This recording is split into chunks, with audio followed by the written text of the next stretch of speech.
നിങ്ങൾ ഈ വീഡിയോ കാണുന്ന ആളാണെന്നുണ്ടെങ്കിൽ ഏതിൽ എയിലോ അല്ലെങ്കിൽ ബിയിലോ ആയിരിക്കും. അപ്പോൾ നമുക്ക് ആദ്യം എനെ കുറിച്ച് പറയാം. മജോറിറ്റി ആളുകൾ ഈ വീഡിയോ കാണുന്ന ആളുകൾ ഏതൊരു 24 വയസ്സിൻ്റെ താഴെയുള്ളവരോ അല്ലെങ്കിൽ 24 വയസ്സ് താഴെയുള്ള കുട്ടീൻ്റെ അമ്മയായിരിക്കും ഈ വീഡിയോ കാണുന്നുണ്ടാവും. അപ്പോൾ നിങ്ങളോട് പറയാനുള്ളത്, നിങ്ങളിപ്പോൾ പോയിട്ടുണ്ടാവുന്ന ആ ഒരു റൂട്ട് എങ്ങനെയാണെന്ന് പറഞ്ഞുതരാം. നിങ്ങൾ ഫസ്റ്റ് ഈ കുട്ടി 8ാം ക്ലാസ്സിലോ അല്ലെങ്കിൽ 10ൻ്റെ ഇടയിലായിരിക്കും ഫസ്റ്റ് പീരീഡ്സ് ആയിട്ടുണ്ടാവുക. ഈ പീരീഡ്സ് ആയ കുട്ടി ഫസ്റ്റത്തെ കുറച്ച് മാസങ്ങൾ അല്ലെങ്കിൽ 1-2 വർഷമൊക്കെ ചിലപ്പോൾ നോർമലായിട്ട് പീരീഡ്സ് കുഴപ്പമൊന്നും ഉണ്ടാവില്ല, റെഗുലറായിട്ട് നടക്കുന്നുണ്ടാവും. ചില ആളുകൾക്ക് ഫസ്റ്റുള്ള വർഷങ്ങളിൽ പീരീഡ്സ് ഭയങ്കര ഡിലേ ആയിരിക്കും.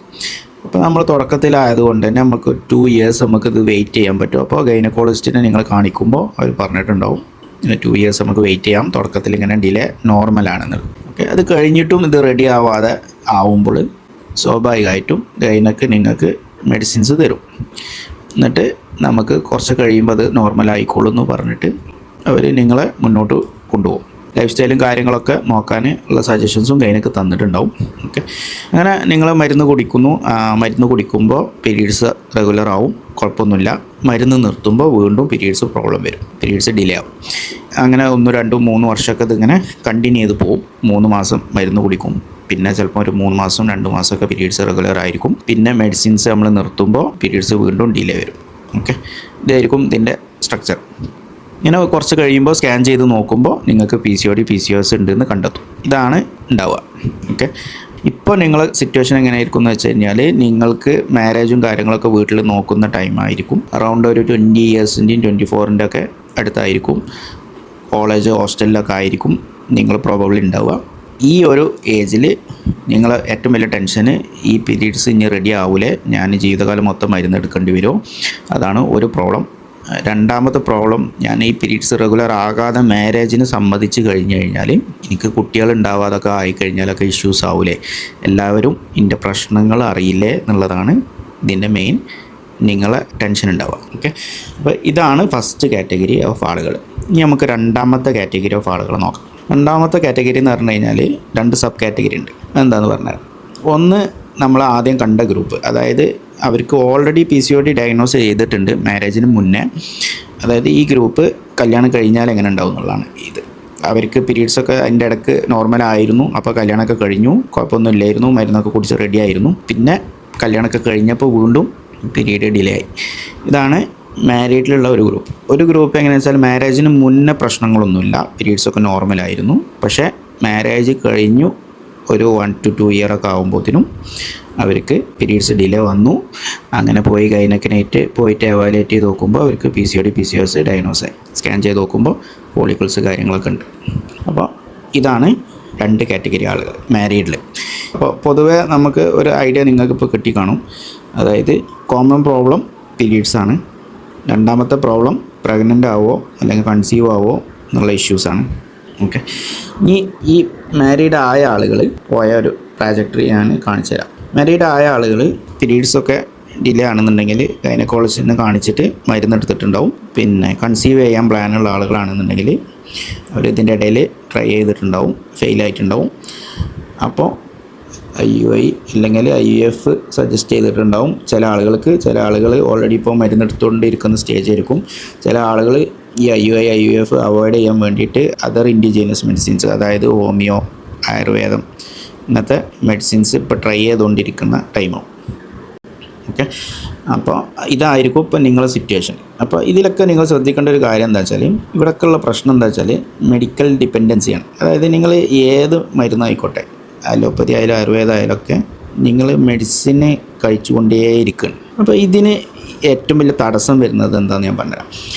മെഡിസിൻ എന്ന് പറഞ്ഞു കഴിഞ്ഞാൽ നമ്മൾ റെഡിമെയ്ഡായിട്ട്, അത് ഏത് മെഡിസിൻ ആയിക്കോട്ടെ, ഏതർ അത് ബോഡീൻ്റെ ഉള്ളിൽ പ്രൊഡ്യൂസ് ചെയ്യാൻ വേണ്ടിയിട്ട് സ്റ്റിമുലേറ്റ് ചെയ്യുന്ന ടൈപ്പ് മെഡിസിൻസ് ആയിരിക്കും. അതല്ലാന്നുണ്ടെങ്കിൽ റെഡിമെയ്ഡായിട്ട് ഹോർമോൺസും കാര്യങ്ങളും ആ ഗുളികയിൽ തന്നെ ഉണ്ടാവും. ഇങ്ങനെ സെക്സ് ഹോർമോൺസായ പ്രൊജസ്ട്രോണും ഈസ്ട്രോജനൊക്കെ നമുക്ക് റെഡിമെയ്ഡായിട്ട് നമ്മൾ കഴിക്കുമ്പോൾ നമ്മൾ യൂട്രസിൻ്റെ ഉള്ളിൽ നമുക്ക് ഇപ്പോൾ ഇങ്ങനെ ഒരു പീരീഡ്സിൻ്റെ ഇത് നോക്കാം.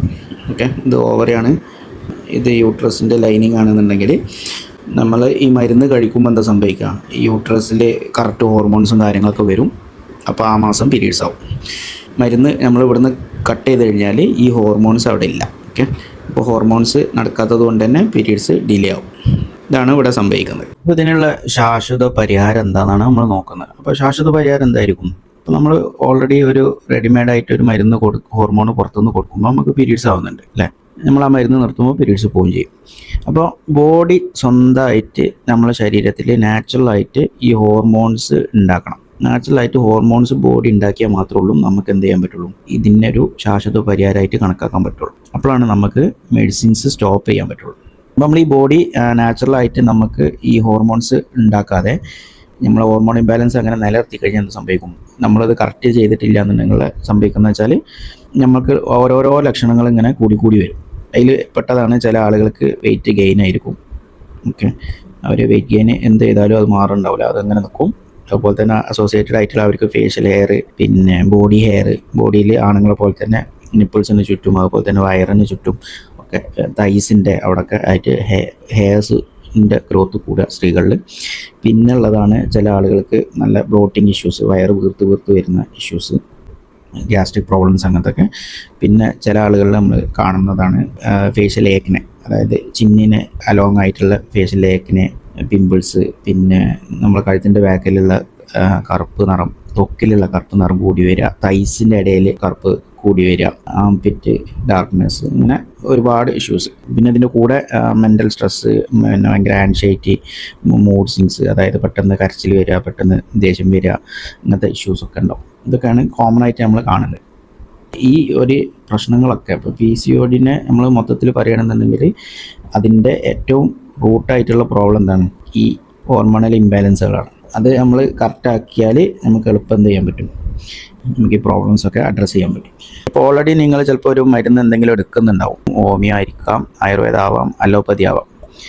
ഈ മരുന്ന് എടുത്തുകൊണ്ടിരിക്കുമ്പോൾ തന്നെ നിങ്ങൾക്ക് എന്ത് ചെയ്യാം, ലൈഫ് സ്റ്റൈൽ കറക്ഷൻസ് കൊണ്ടുവരാം. എന്നിട്ട് ബോഡീനെ ഇൻറ്റേർണലി ഹോർമോൺ ഉണ്ടാക്കാൻ കപ്പാസിറ്റി ഉണ്ടാക്കി കഴിഞ്ഞാൽ, അതായത് പ്രാപ്തനാക്കി കഴിഞ്ഞാൽ നമുക്ക് ഈ മരുന്ന് സ്റ്റോപ്പ് ചെയ്യാൻ പറ്റും. ഓക്കെ, ഇതാണ് ഇപ്പോൾ മരുന്ന് എടുത്തുകൊണ്ടിരിക്കുന്ന ഒരാൾ മുന്നിലുള്ള ഓപ്ഷൻ.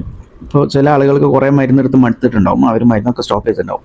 അങ്ങനത്തെ ആളുകൾക്ക് നേരെ നമുക്ക് ഈ ലൈഫ് സ്റ്റൈൽ സ്റ്റെപ്പിലേക്ക് നീങ്ങിയിട്ട് നമുക്ക് ഈ കാര്യങ്ങളൊക്കെ റെഡിയാക്കി എടുത്തിട്ട് നാച്ചുറലി നമുക്ക് ഈ ഹോർമോൺസ് ബോഡീനെ കൊണ്ട് ബിൽഡ് ചെയ്യാം.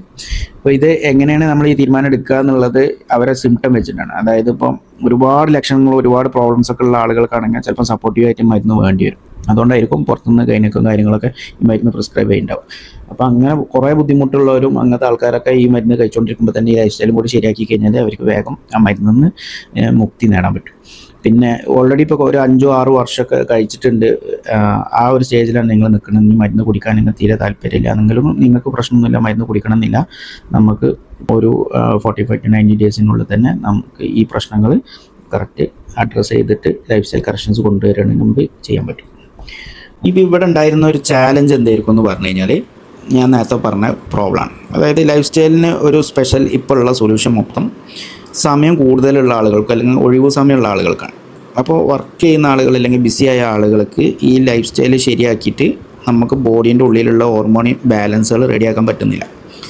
അപ്പോൾ ഇവരെന്ത് ചെയ്യുന്ന പറഞ്ഞു കഴിഞ്ഞാൽ, ഇവരിത് സ്കിപ്പ് ചെയ്യും. ഈ ഒരു സ്റ്റെപ്പ് സ്കിപ്പ് ചെയ്യുമ്പോൾ സ്വാഭാവികമായിട്ടും പിന്നെ അവിടെ ബാക്കി മെഡിസിനാണ്. അപ്പോൾ മെഡിസിൻ കുറച്ച് കാലം കഴിക്കും, അപ്പോൾ പീരീഡ്സ് ആവും, പിന്നെ കുറച്ച് കാലം മടുത്തിട്ട് അത് നിർത്തും. പീരീഡ്സ് ആവും, അപ്പോൾ ഡിലേ ആവും, പക്ഷെ അങ്ങോട്ട് മൈൻഡ് ആകില്ല. പിന്നെയും കുറച്ച് കാലം കഴിയുമ്പോൾ മെഡിസിൻ കുടിക്കേണ്ടി വരും, അപ്പോൾ മെഡിസിൻ വീണ്ടും കഴിക്കും, അങ്ങനെ പോകും. അപ്പോൾ ഇവിടെ നമ്മൾ മനസ്സിലാക്കിയ വെച്ചാൽ ഒരു കറക്റ്റ് ഒരു സൊല്യൂഷൻ ഈ വർക്കിംഗ് അല്ലെങ്കിൽ ബിസി ആയിട്ടുള്ള ആളുകൾക്ക് ലൈഫ് സ്റ്റൈൽ റെഡിയാക്കാൻ കിട്ടിയിട്ടില്ല എന്നുണ്ടെങ്കിൽ, അതും അവരെ ലൈഫിനെ ബാധിക്കാത്ത രീതിയിൽ, അവരെ കരിയറിനെ ബാധിക്കാത്ത രീതിയിൽ, അവരെ വർക്ക് നടന്നു പോകുന്നതിൻ്റെ ഉള്ളിൽ തന്നെ ഈ കാര്യങ്ങളൊക്കെ സാധിച്ചെടുക്കാൻ പറ്റണം.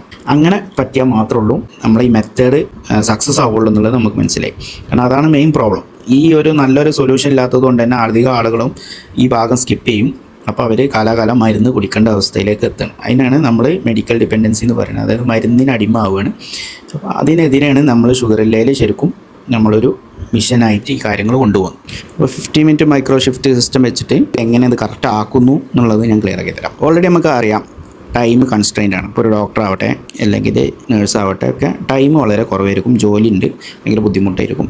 ഇതിൻ്റെ ഇടയിൽ കാര്യങ്ങൾ ഒരു സ്പെഷ്യൽ ടൈം കണ്ടെത്താൻ. അപ്പോൾ നമ്മൾ വേറൊരു കൺസെപ്റ്റിലാണ് നമ്മളിത് അപ്രോച്ച് ചെയ്തത്. അപ്പോൾ നമുക്ക് ടൈം കൺസ്ട്രെയിൻ്റ് ആണെന്ന് മനസ്സിലായി. ഇനി നമ്മൾ മനസ്സിലാക്കേണ്ടത് ഈ PCOD PCOS രണ്ട് തരത്തിലാണ് ഉണ്ടാവുക. നിങ്ങൾ ഒന്നില്ലെങ്കിൽ നിങ്ങൾ ഭയങ്കര തടിയുള്ള ആളായിരിക്കും, അല്ലെങ്കിൽ നിങ്ങൾക്ക് വെയിറ്റ് ഗെയിൻ ആയിരിക്കും നിങ്ങളുടെ മെയിൻ പ്രോബ്ലം. അല്ലാന്നുണ്ടെങ്കിൽ നിങ്ങൾ മെലിഞ്ഞ ആളുകളായിരിക്കും. നിങ്ങൾക്ക് അതർ സിംറ്റംസ് ഉണ്ട്, ഫേഷ്യൽ ഹെയർ, അതുപോലെ തന്നെ stress, mood swings, periods irregularity, ഇങ്ങനത്തെ കാര്യങ്ങളൊക്കെ ഉണ്ട്. പക്ഷെ നിങ്ങൾ മെലിഞ്ഞിട്ടാണ്. ഓക്കെ, അപ്പോൾ ഇതിൽ രണ്ട് കൂട്ടരും കോമൺ ആയിട്ട് ഇവിടെ ഉള്ള കോസ് എന്താണെന്ന് പറഞ്ഞു കഴിഞ്ഞാൽ ഹോർമോൺ ഇംബാലൻസ് ആണ്. അതായത് പല ഹോർമോണുകളും നമ്മുടെ ശരീരത്തിൽ ഇംബാലൻസ് ആയിട്ട് വരുമ്പോഴാണ് നമുക്ക് ഈ രോഗം വരുന്നത്. ഈ ഹോർമോൺ ഇംബാലൻസിൻ്റെ സിംറ്റംസ് എന്ന് പറഞ്ഞു കഴിഞ്ഞാൽ ഒരുപാടുണ്ട്. അതിൻ്റെ ഒരു ലിസ്റ്റ് ഞാൻ ഏകദേശം ഒരു ഐഡിയ തരാം. എല്ലാവരിലും ഉണ്ടാവണമെന്നില്ല, പലർക്കും മിക്സഡ് ആയിട്ടായിരിക്കും ഉണ്ടാവുക. വെയിറ്റ് ഗെയിൻ ഒരു പ്രോബ്ലമാണ്. ഓക്കെ, അതായത് തടി ഇങ്ങനെ കൂടി വരിക. നമ്മൾ എന്ത് ചെയ്താലും, എത്ര പട്ടിണി ഇടുന്നാലും ഭക്ഷണം കഴിച്ചില്ലെങ്കിലൊക്കെ തടി ഇങ്ങനെ കൂടി വരും. അപ്പോൾ ഇതൊരു ഹോർമോൺ ഇംബാലൻസിൻ്റെ റീസണാണ്. രണ്ടാമത് നമുക്ക് ഫേഷ്യൽ ഹെയർ, അതുപോലെ തന്നെ ആണുങ്ങളെ പോലെ ബോഡി ഹെയർ വരിക, ഇതൊരു പ്രോബ്ലം. മൂന്നാമതുള്ള പ്രോബ്ലം എന്ന് പറഞ്ഞു കഴിഞ്ഞാൽ ബ്ലോട്ടിങ് ഇഷ്യൂസ്, പിന്നെ ഹെയർ ലോസ് ഒരു പ്രോബ്ലമാണ്. ആണുങ്ങളെ പോലെ മുൻഭാഗത്തു നിന്നുള്ള ഹെയർ ലോസുകൾ, അതാണ് ഇതിൻ്റെ ഒരു പ്രത്യേക ക്യാരക്ടറിസ്റ്റിക്. പിന്നെ ഫേഷ്യൽ ഏക്കനെ പിമ്പിൾസ് ഉണ്ടാവും, നെക്കിലുള്ള ഡാർക്ക്നെസ്, അതുപോലെ തന്നെ ആം പിറ്റ്, നമ്മുടെ തൊക്ക് ഭാഗത്തുള്ള ഡാർക്ക്നെസ്, പിന്നെ ചില ആളുകൾക്ക് തൈയിൻ്റെ ഇടയിൽ ഉണ്ടാവും ഡാർക്ക്നെസ്. പിന്നെ ഇതിൻ്റെ കൂടെ വരുന്നതാണ് മൂഡ് സ്വിങ്സ്, അതായത് പെട്ടെന്ന് ദേഷ്യം വരിക, പെട്ടെന്ന് കരച്ചിൽ വരിക, ചെറിയ ചെറിയ കാര്യങ്ങൾ നമുക്ക് താങ്ങാൻ പറ്റാതാവുക, അങ്ങനത്തെ ഇഷ്യൂസ്. പെട്ടെന്ന് നമുക്കൊരു പീരീഡ്സിൻ്റെ ടൈമിൽ നോർമലി ഒരാൾക്ക് ഉണ്ടാവുന്ന തരത്തിലുള്ള ആ ഒരു മെൻ്റൽ ഡിസ്റ്റർബൻസ് ഒക്കെ ഡെയിലി സംഭവിക്കുക, അതാണ് സംഭവിക്കുന്നത് ഈ PCOD ഉള്ള പേഷ്യൻസ്. അപ്പോൾ ഇതാണ് കോമൺ ആയിട്ടുള്ള സിംറ്റംസ്. പിന്നെ റയറായിട്ട് ഓരോരുത്തർക്ക് കാണുന്ന കുറേ ചെറിയ ചെറിയ സിംറ്റംസ് വേറെ ഉണ്ട്. ഓക്കെ, നമ്മൾ ഈ കോമൺ ആയിട്ടുള്ളത് വെച്ചിട്ട് നമുക്ക് മുന്നോട്ടോ. ഇനി നമുക്ക് എന്തുകൊണ്ടാണ് ഈ ഹോർമോൺ ഇംബാലൻസ് വരുന്നത് നോക്കാം. ഈ ഹോർമോൺ ഇംബാലൻസുകൾ വരാനുള്ള ഒരു 8 കാരണങ്ങളുണ്ട് ബേസിക്കായിട്ട്. അത് ചിലപ്പം ഡയറ്റ് ആകാം, അല്ലെങ്കിൽ ഫിസിക്കൽ ആക്ടിവിറ്റി ആവാം, അതിന് കുറവുണ്ടാകാം, അതുമല്ല എന്നുണ്ടെങ്കിൽ സ്ട്രെസ് ഉണ്ടാകാം, സ്ലീപ്പ് ഇഷ്യൂസ് ഉണ്ടാകാം, പിന്നെ അതർ രോഗങ്ങൾ, തൈറോയ്ഡ്, അത് ഉണ്ടാക്കുന്ന ഹോർമോൺ ഇംബാലൻസ് ആവാം, വേറെ രോഗങ്ങൾ എൻഡോക്രൈനായിട്ട് എന്തെങ്കിലും ബന്ധപ്പെട്ട ഇങ്ങനെ ഹോർമോൺ ഇംബാലൻസ് വരുന്ന രോഗങ്ങൾ ഉണ്ടോ നോക്കിയിട്ട് അതിൻ്റെ ഭാഗമാവും. അപ്പോൾ ഇങ്ങനെ ഇതാണിപ്പോൾ ഒരു മേജറായിട്ട് പറയാനുള്ളത്. ഇനിയും ഫാക്ടേഴ്സ് ഉണ്ടാകാം, എൻവയോൺമെൻറ്റൽ കാരണങ്ങൾ ഉണ്ടാവാം ഹോർമോൺ ഇംബാലൻസിന്.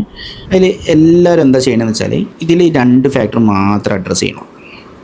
ഓക്കെ, എല്ലാവരും ഫുൾ എഫേർട്ട് ഇവിടെയാണ് എടുക്കണം, ഈ ഒരു കാരണം. അപ്പോൾ ഇത് രണ്ടും നമ്മൾ തിരസ്കരിക്കണം. സ്ട്രെസ് നമ്മൾ അഡ്രസ്സ് ചെയ്യില്ല, സ്ലീപ്പ് അഡ്രസ്സ് ചെയ്യില്ല, തൈറോയ്ഡ് അഡ്രസ്സ് ചെയ്യില്ല, അതുപോലെ തന്നെ എൻവയോൺമെൻറ്റൽ ഫാക്ടേഴ്സ് ഉണ്ടാവും. അപ്പോൾ ഇവിടെയൊക്കെ നമുക്ക് ഈ രോഗം വരാൻ എന്തെങ്കിലും കാരണം ഉണ്ടായിട്ടുണ്ടോ എന്ന് നമ്മൾ നോക്കണം. അപ്പോൾ ഫസ്റ്റ് അസസ്മെൻറ്റിൽ ഇത് തെറ്റിയിട്ടുണ്ടെന്നുണ്ടെങ്കിൽ ഈ ചെല്ലുന്ന ആളുകൾക്ക് മൊത്തം ഡയറ്റും വർക്കൗട്ടും മാത്രം നമ്മൾ ശ്രദ്ധിക്കണം. ഈ ഡയറ്റും വർക്കൗട്ടും മാത്രമായിരിക്കും ഒരു പ്രോബ്ലം. ചിലപ്പം അധികം ആളുകളും ഇപ്പോൾ വളരെ കോൺഷ്യസ് ആണ്, അതുപോലെ തന്നെ അവരെന്തെങ്കിലും ഒരു രീതിയിലുള്ള ഫിസിക്കൽ ആക്ടിവിറ്റി അവർ ചെയ്യുന്നുണ്ടാവും. അപ്പോൾ നമ്മളിത് മാത്രം ഫോക്കസ് ചെയ്ത് ഇരുന്ന് കഴിഞ്ഞാൽ നമുക്ക് അബദ്ധങ്ങൾ വരും.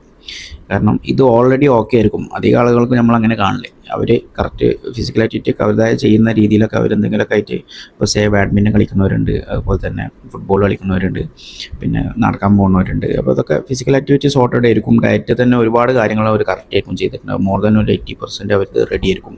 അപ്പോൾ വെറുതെ പിന്നെ അവരിങ്ങനെ ബ്ലെയിം ചെയ്ത് ഈ ഒരു സംഭവം തന്നെ വീണ്ടും കറക്റ്റാക്കി കൊണ്ടിരിക്കുകയാണ് ഇപ്പോൾ ഇവിടെ ചെയ്യുന്നത്. അപ്പോൾ ഇതായിരിക്കണം എന്നില്ല കാരണം. ഈ ഡയറ്റും വർക്കൗട്ടും മാത്രം ശ്രദ്ധിക്കുമ്പോൾ ഇതിൻ്റെ ഒരു എക്സാമ്പിൾ എങ്ങനെയാണെന്ന് വെച്ചാൽ, ഇപ്പോൾ അതൊരു യുദ്ധം നടക്കുന്ന വിചാരിക്കുക. ഇത് നിങ്ങളാണ്. ഓക്കെ, ഇവിടെ നിങ്ങളൊരു PCOD വാറ് നടക്കണം. ഇപ്പോൾ 2 ആൾ നിങ്ങളെ ഇവിടെ നിന്ന് അറ്റാക്ക് ചെയ്യാൻ വന്ന് ഫ്രണ്ട് കൂടി. ഓക്കെ, ഇപ്പോൾ നിങ്ങൾ ഭയങ്കരമായിട്ട് ഡിഫെൻഡ് ചെയ്യുന്നുണ്ട് ഇവിടെ, പക്ഷേ ഒരു 4 ആൾക്കാർ ബാക്കിൽ നിന്ന് അറ്റാക്ക് ചെയ്യാൻ വന്നു. അപ്പോൾ ഇവരെ നിങ്ങൾ ഡിഫെൻഡ് ചെയ്യണില്ല. ഇവിടെ എന്താ സംഭവിക്കുന്നത് വെച്ചാൽ നമ്മൾ ഫുൾ എഫേർട്ട് ഈ 2 ആൾക്കാരെ മാത്രം ഡിഫെൻഡ് ചെയ്യുന്നതാണ്. പക്ഷേ ഈ ആൾക്കാരെ വെട്ട് നമുക്ക് കൊള്ളണമുണ്ട്. ഇപ്പോൾ നമ്മൾ സ്വാഭാവികമായിട്ട് ഇഞ്ചേർഡ് ആവും, നമുക്കതിൻ്റെ ബുദ്ധിമുട്ടുണ്ടാവും, നമ്മൾ ആ വാറിൽ നമുക്ക് നല്ല പരിക്ക് പറ്റും. ഓക്കെ, ഇതുപോലെയാണ് ഇപ്പോൾ PCOSൻ്റെ സിറ്റുവേഷൻ കിടക്കുന്നത്, അല്ലെങ്കിൽ PCOD എന്ന്. ഇത് രണ്ടും ഞാൻ മാറ്റി പറയാൻ കാരണം രണ്ടും ലേറ്റസ്റ്റ് റീസെൻ്റ് അപ്ഡേറ്റ് പ്രകാരം ഒന്നാണ്. കുറേ ആളുകൾ ഇപ്പോഴും PCOD എന്ന് പറയുന്നവരുണ്ട്, കുറേ ആൾക്കാർ PCOS എന്ന് പറയുന്നവരുണ്ട്. 2 സെപ്പറേറ്റാന്ന് പറയുന്ന തിയറിയൊക്കെ പഴയതാണ്. അങ്ങനെ പറയുന്ന ആളുകളൊക്കെ അപ്ഡേറ്റ് ആയി വരുന്നുള്ളൂ.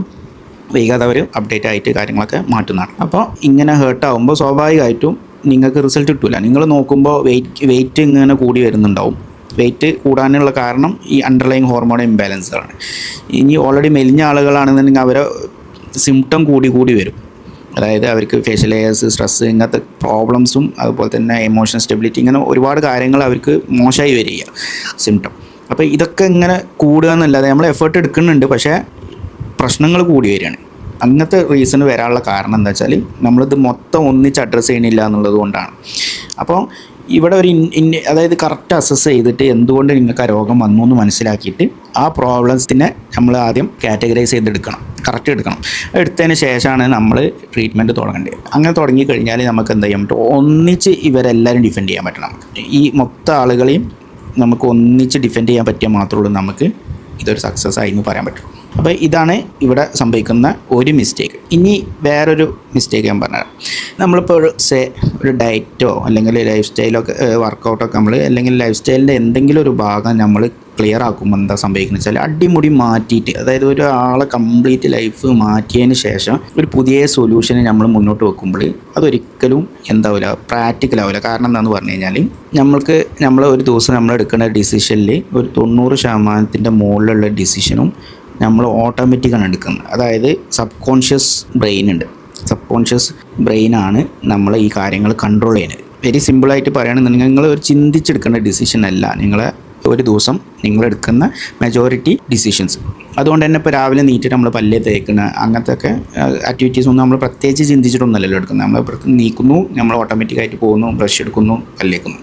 അപ്പോൾ ഇതുപോലെയാണ് നമ്മൾ കിടക്കുന്നത്. അപ്പോൾ നമ്മൾ ഈ ലൈഫ് സ്റ്റൈലിൽ നമുക്ക് ഈ രോഗം വരാനുള്ള കാരണങ്ങൾ അല്ലെങ്കിൽ നമ്മളെ സ്വഭാവത്തിലുള്ള ഈ മാറ്റങ്ങളുണ്ടല്ലോ, ഈ ഡയറ്റിലായാലും വർക്കൗട്ടിലായാലും അല്ലെങ്കിൽ വേറെ എന്തെങ്കിലും കാര്യത്തിലായാലും അത് നമുക്ക് ഹാബിറ്റായിട്ടുണ്ടാവും. ഈ ഹാബിറ്റാണ് ഇപ്പോൾ ഈ പറഞ്ഞ സബ് കോൺഷ്യസ് ബിഹേവിയർ കൺട്രോൾ ചെയ്യുന്നത്. അപ്പോൾ ഇവിടെ എന്താ സംഭവിക്കുന്നത് വെച്ചാൽ നമ്മളറിയാതെ ഒരുപാട് ഹാബിറ്റുകൾ നമുക്ക് ഈ രോഗത്തിന് കാരണമാക്കുന്നുണ്ടാവും. ഇത് നമ്മൾ എക്സ്റ്റേണലി ഓഡിറ്റ് ചെയ്യുമ്പോഴാണ് നമുക്കിത് മനസ്സിലാവുക. ഈ ഹാബിറ്റുകൾ നമുക്ക് ക്ലിയർ ആക്കാത്തടത്തോളം കാലം നമ്മൾ ഒരു മാസമൊക്കെ ഭയങ്കര കോൺഷ്യസ് എഫേർട്ടൊക്കെ എടുത്ത് ഭയങ്കര ഹാർഷായിട്ടൊക്കെ നമ്മൾ ചെയ്ത് ഈ ഒരു ഭാഗം നമ്മൾ അഡ്രസ്സ് ചെയ്തിട്ടില്ല എന്നുണ്ടെങ്കിൽ വീണ്ടും നമ്മൾ എന്ത് ചെയ്യും, ആ പ്രോഗ്രാമോ അല്ലെങ്കിൽ നമ്മൾ ചെയ്ത ആക്ടിവിറ്റീസോ ആ 30 ദിവസമോ അല്ലെങ്കിൽ ആ ഒരു പ്രോഗ്രാമിൻ്റെ പീരീഡ് കഴിയുമ്പോൾ വീണ്ടും നമ്മൾ ഈ പഴയ സ്വഭാവത്തേക്ക് തിരിച്ചു വരും.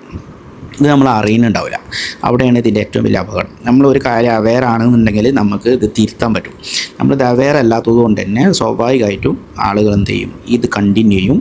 അപ്പോൾ ഒരു 3 മാസമൊക്കെ കഴിയുമ്പോൾ സ്വാഭാവികമായിട്ടും അവർക്ക് വീണ്ടും ആ പഴയ പ്രശ്നങ്ങൾ വരലുള്ളൂ. അപ്പോൾ ഇതിങ്ങനെ വരുന്നത് കൊണ്ട് തന്നെ നമ്മൾ ഇതും കൂടി അഡ്രസ്സ് ചെയ്യണം. അതായത് ഒരു ഹാബിറ്റ് ഫോർമേഷനും കൂടി നമ്മളെ പ്ലാനിൽ വേണം. ലൈഫ് സ്റ്റൈൽ റെഡിയാക്കും, അതും സിമ്പിളാവും വേണം. ഒരുപാട് സമയം നമുക്ക് പോകരുത്. നമ്മൾ ഓൾറെഡി നമ്മൾ നടന്നുകൊണ്ടിരിക്കുന്ന കാര്യങ്ങളിൽ ഇൻക്ലൂഡ് ആയിട്ട് വേണം നമുക്കിതൊക്കെ കിട്ടാൻ. നമ്മളൊരു സിമ്പിൾ പ്ലാൻ കൊണ്ടുവന്നാലേ ഉള്ളൂ നമ്മൾ ഇതിൽ വിജയിക്കുള്ളൂ. അപ്പോൾ ഇവിടെയാണ് 50 minute micro shift system work ചെയ്യുന്നത്. അതിനി എങ്ങനെയാണെന്നുള്ളത് ഒന്ന് ക്ലിയർ ആക്കി തരാം. അപ്പോൾ നിങ്ങൾക്കൊരു കോണ്ടെക്സ്റ്റ് കിട്ടിയിട്ടുണ്ടാവും. മൊത്തം കാര്യങ്ങൾ എങ്ങനെ കിടക്കണത്, എവിടെയാണ് അമളി പറ്റണത് എന്നൊക്കെയുള്ളത് നിങ്ങൾക്കൊരു ഐഡിയ കിട്ടിയിട്ടുണ്ടാവും. ഓക്കെ, പിന്നെ അടുത്തത് നമ്മൾ പറയാൻ പോകുന്നത് ഈ 50 മിനിറ്റ് മൈക്രോ ഷിഫ്റ്റ് സിസ്റ്റം വെച്ചിട്ട് നമ്മൾ എങ്ങനെയാണ് ഇത്